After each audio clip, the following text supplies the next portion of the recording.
خیرکم من تعلم القرآن وعلمہ، تم میں بہتر وہ ہے جو قرآن سیکھے اور قرآن سکھائے۔ اور آج معاشرے میں اس سیکھنے سکھانے والوں کو گھٹیا سمجھا گیا، ان کی کوئی ویلیو نہیں۔ مفتی صاحب آ جائیں اور ان کے ساتھ کوئی بیرسٹر آ جائے، آئیے بیرسٹر صاحب تشریف رکھیے، ٹھیک ہے آپ ان کی عزت کریں، کوئی مضائقے کی بات نہیں، لیکن مفتی صاحب کا مقام الگ ہے۔ جس کے پاس اللہ اور اس کے رسول کی کتاب کا علم ہو، اس کا مقام جدا ہے۔ میرے پیارے آقا صلی اللہ علیہ وسلم کے پیارے دیوانوں، غفلت کی چادر پھینکو اور علم کی طرف آ جاؤ، علم کی طرف پیش قدمی کرو۔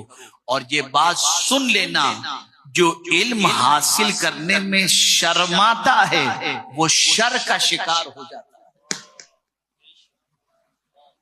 جو علم حاصل کرنے میں شرماتا ہے وہ شر کا شکار ہو جاتا ہے، اور جو علم حاصل کرنے کے اندر محنت کرتا ہے وہ جنت کا حقدار بن جائے۔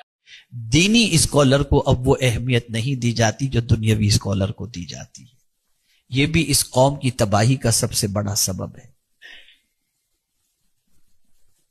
میں یہ نہیں کہتا کہ دنیاوی اسکالر کو رسپیکٹ نہ دی جائے، پروفیشنل کو رسپیکٹ نہ دی جائے، بالکل ان کو دینا چاہیے، لیکن ایک بات یاد رکھیے گا کہ دینی اسکالر کا مقام کیا ہے۔ ایک حدیث کی روشنی میں عرض کر دوں، رسول رحمت صلی اللہ علیہ وسلم نے ارشاد فرمایا، عالم اگر کسی قبرستان کے قریب سے بھی گزر جائے تو اللہ 40 روز کے لیے قبر والوں پر سے عذاب کو اٹھا لیتا ہے۔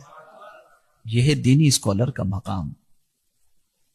ایک مائنڈ سیٹ کیا گیا پوری دنیا کے اندر کہ مذہب کو روکنا ہے، دین کو روکنا ہے تو دین پیش کرنے والوں کی بے عزتی کرو، ان کو ٹارگٹ کرو، ان کو رسوا کرو، دین پھیلنے سے بچ جائے گا۔ یہی وجہ ہے کہ آج دین کی طرف یا دینداروں کی طرف لوگ بڑھتے ہوئے نظر نہیں آتے، بلکہ داڑھی والوں کو، سنت پر عمل کرنے والوں کو کہیں کہیں تو حقارت کی نظر سے یا بیکورڈ کلاس کا سمجھا جاتا ہے کہ یہ کہاں یہاں پر آ گئے۔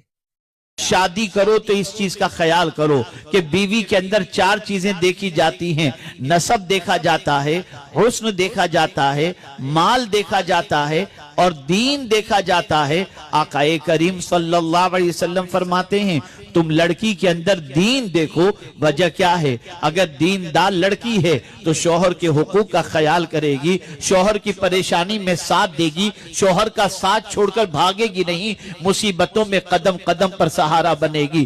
آپ مجھے بتاؤ، کیا پیغمبر رحمت صلی اللہ تعالی علیہ وسلم کی حیات طیبہ میں ام المؤمنین حضرت خدیجہ الکبریٰ رضی اللہ تعالی عنہ کا رول ہمیں سمجھ میں نہیں آ رہا؟ اللہ اکبر! جاتے تھے، جواب میں لوگ پتھر برساتے تھے، لیکن گھر تشریف لاتے تھے تو ام المؤمنین حضرت خدیجہ الکبریٰ تسلی کے جملے کہا کرتی تھیں، یا رسول اللہ آپ حق پر ہیں، آپ کو غمگین ہونے کی ضرورت نہیں، اللہ آپ کو ضائع نہیں فرمائے گا، آپ مشن کے کام میں لگے رہیے، آپ دین کے کام میں لگے رہیے، آپ لوگوں کو راہ راست پر لانے میں لگے رہیے۔ اللہ اکبر! ایک بیوی اگر صحیح معنوں میں سپورٹر بن جائے تو مرد کی آدھی زندگی درست ہو جایا کرتی ہے۔